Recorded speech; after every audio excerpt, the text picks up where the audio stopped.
বন্ধুরা, আজ বৃহস্পতিবার সকাল থেকেই আকাশের মুখ গোমড়া রয়েছে। মনে হচ্ছে যেন যে কোনো মুহূর্তে বৃষ্টি নামতে পারে। বর্তমান সময়ে গোটা দেশ জুড়েই মৌসুমি বায়ুর প্রভাব রয়েছে। পাহাড় হোক বা সমতল, সবেতেই বৃষ্টির দাপট চলছে। এদিকেই ভারী বৃষ্টির হাত থেকে রেহাই পায়নি সমগ্র বাংলাও। হাওয়া অফিস জানাচ্ছে, পশ্চিমবঙ্গের উপকূলে ঘূর্ণাবর্তের প্রভাবে কয়েকদিন হালকা থেকে মাঝারি বৃষ্টির পাশাপাশি বিক্ষিপ্তভাবে ভারী বৃষ্টি বা মাঝারি থেকে ভারী বৃষ্টির সম্ভাবনা রয়েছে। এছাড়া উপকূলীয় এলাকায় দমকা হাওয়া বয়ে যেতে পারে। বর্ষার জেরে আজ থেকে আগামী 30 জুলাই অবধি দক্ষিণবঙ্গের আবহাওয়ার বিরাট পরিবর্তন হতে চলেছে বলে ইঙ্গিত দিল আলিপুর আবহাওয়া অফিস। আজ বৃহস্পতিবার 25 জুলাই পূর্ব ও পশ্চিম মেদিনীপুর, পূর্ব বর্ধমান, বীরভূমের কোথাও কোথাও ভারী বৃষ্টি হতে পারে। দক্ষিণবঙ্গের মতো বর্ষার দাপটে উত্তরবঙ্গের জেলাগুলিতেও হালকা থেকে মাঝারি বৃষ্টি হতে পারে।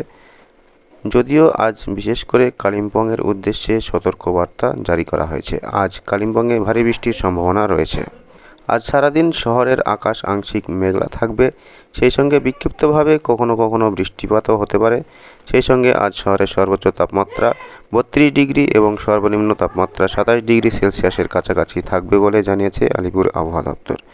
মৎস্যজীবীদের জন্য আগামী শুক্রবার পর্যন্ত সতর্কবার্তা জারি করা হয়েছে। সমুদ্র উত্তাল থাকার কারণে সমুদ্রে যাওয়ার উপর নিষেধাজ্ঞা জারি করেছে আবহাওয়া অফিস থেকে। এছাড়া উত্তর বঙ্গোপসাগরে 40 থেকে 50 কিলোমিটার বেগে দমকা হাওয়া বইতে পারে। উত্তর পশ্চিম ও পশ্চিম মধ্য বঙ্গোপসাগর উত্তাল থাকবে আজ থেকে। তো বন্ধুরা, এই ছিল আজকের লেটেস্ট আবহাওয়ার আপডেট। তো ভিডিওটি অবশ্যই লাইক করবেন আর চ্যানেল সাবস্ক্রাইব করে রাখবেন আবার লেটেস্ট আপডেট পাওয়ার জন্য। Thank you friends, thank you for watching.